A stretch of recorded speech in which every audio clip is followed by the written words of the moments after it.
ఓం హరిహరాయ నమః. భగవద్బంధువులందరికీ శుభస్వాగతం. స్కాంద పురాణాంతర్గత వశిష్ఠ ప్రోక్త కార్తీక మహాత్మ్యం అందలి 21 అధ్యాయ. కార్తీక పురాణం 21వ రోజు పారాయణం. ఈ అధ్యాయంలో పురంజయుడు కార్తీక మాస ప్రభావాన్ని గురించి ఏ విధంగా తెలుసుకున్నాడో అవలోకిద్దాం. పురంజయుడికి కాంబోజాది భూపాలకులకు భయంకరమైన యుద్ధం జరిగింది.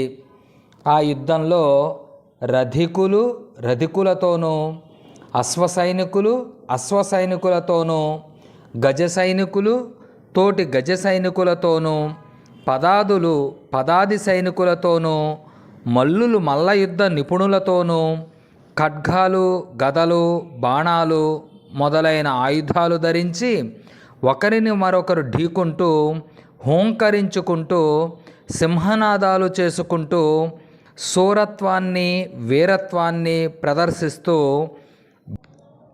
భేరీదుందిబి ధ్వనులు వాయిస్తూ, శంఖాలను పూరిస్తూ ఉభయ సైన్యాలు విజయం కోసం పోరాటం చేశారు. ఆ యుద్ధభూమిలో విరిగిన రథాల గుట్టలు, తెగిన మొండాలు, తలలు చేతులు ఆహాకారాలతో దీనావస్థలతో విలపిస్తున్న ఆక్రందనలు, పర్వతాల వలె పడి ఉన్న ఏనుగులు, గుర్రాల కళేబరాల దృశ్యాలు ఆ మహాయుద్ధంలో వీరత్వాన్ని ప్రదర్శించి వీరమరణం పొందిన ప్రాణులను పుష్పక విమానంపై తీసుకువెళ్ళడానికి వచ్చిన దేవతలు, ఈ విధంగా భయంకరమైన యుద్ధం సూర్యాస్తమయం వరకు జరిగింది. కాంబోజాది రాజుల సైన్యం చాలా నష్టపోయింది. అయినా 7 అక్షౌహిణుల ఉన్న 13 అక్షౌహిణుల సైన్యం ఉన్న పురంజయుని సైన్యాన్ని అతి సాహసంతో పట్టుదలతో ఓడించారు. ఎక్కువ సైన్యం ఉన్న పురంజయుడికి అపజయం కలిగింది. రహస్య మార్గంలో శత్రువులకు కనబడకుండా తన గృహానికి పారిపోయాడు. బలవంతులైన శత్రురాజులు రాజ్యాన్ని ఆక్రమించుకున్నారు. పురంజయుడు విచారంతో సిగ్గుతో ఏమీ తోచక దుఃఖిస్తూ ఉన్న సమయంలో వశిష్ఠుడు వచ్చి పురంజయుడిని ఓదారుస్తూ, ఓ రాజా, పూర్వం ఒకసారి నీ వద్దకు వచ్చాను. నీవు ధర్మాన్ని తప్పావు.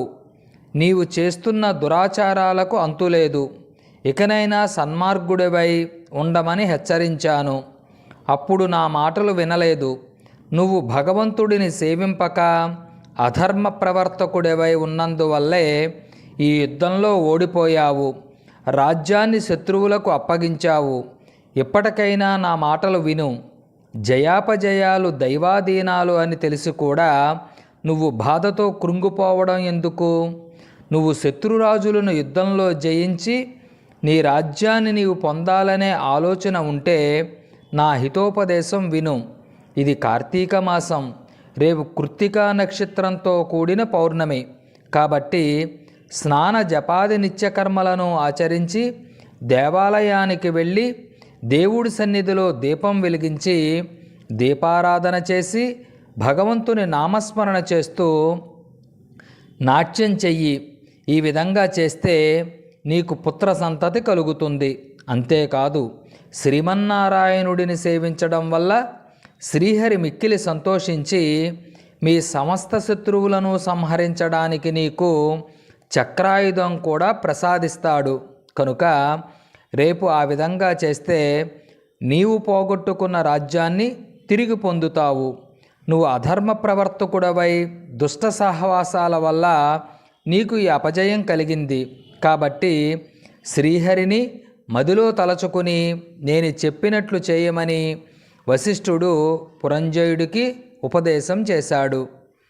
స్కాంద పురాణాంతర్గత వశిష్ఠ ప్రోక్త కార్తీక మహాత్మ్యం అందలి 21 అధ్యాయ. ఇది కార్తీక పురాణం 21వ రోజు పారాయణం.